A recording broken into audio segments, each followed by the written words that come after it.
So you hurt your lower back. What are you gonna do about it? Cry? No, don't cry, that's stupid. Just use a trigger point ball to treat those sore and tight muscles. So we're gonna use this Supernova to help treat the tight muscles of our back. What we don't wanna do is, we don't want to use the trigger point ball right on the spinous processes or the crest of the hips. We just wanna get into the big, thick muscles that go on either side of those spinous processes, our erector spinae, and maybe even get a little bit of this QL. This is a little bit harder to get, but you might be able to get it. So depending on how tight your back is, you might have to start doing this against a wall as opposed to doing it on the floor. What's nice about doing it on the wall is I can control the amount of pressure I'm putting on it by how far out my feet are. The further out my feet, the more pressure I'm putting onto the ball and onto the muscles of my back.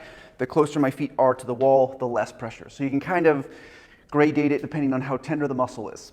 So again, I'm never going to go directly on the middle or the spinous processes of my back. I don't want to hit the bony crest of my hip. I'm keeping this on the muscle. So I'm here, and what I'm going to do is I can slowly move out to the side. I can move a little higher up. I can move a little higher down, just again, as long as I'm not hitting any bony processes here.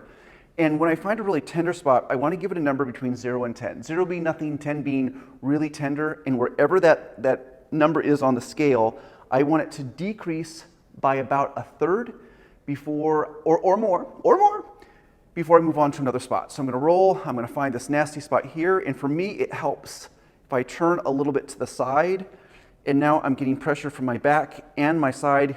I'm gonna kind of hit that erector QL interface. Ooh, yeah, that's a good spot. And I'm gonna give it a number between 0 and 10.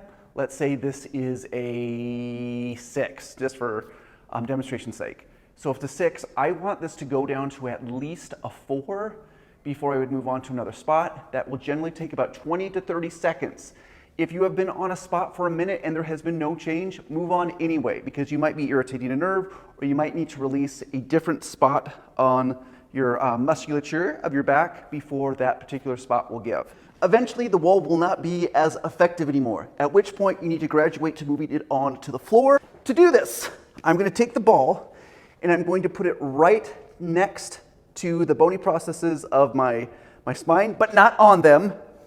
When you do this, it helps to start gradually.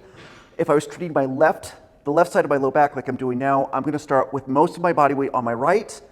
And what I can do is I can gradually push into the ball, and over time, I'll be able to tolerate having my full body weight on. And here comes Kevin! You just walked into it! You can't escape! He was there. He was there.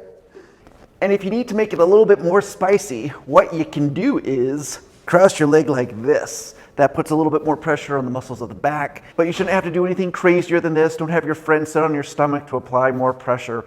We're not here to damage or hurt ourselves. We're here to relax your muscles. So that is it. Hope this helps. If you have any questions, please reach out to us here at the clinic. Goodbye.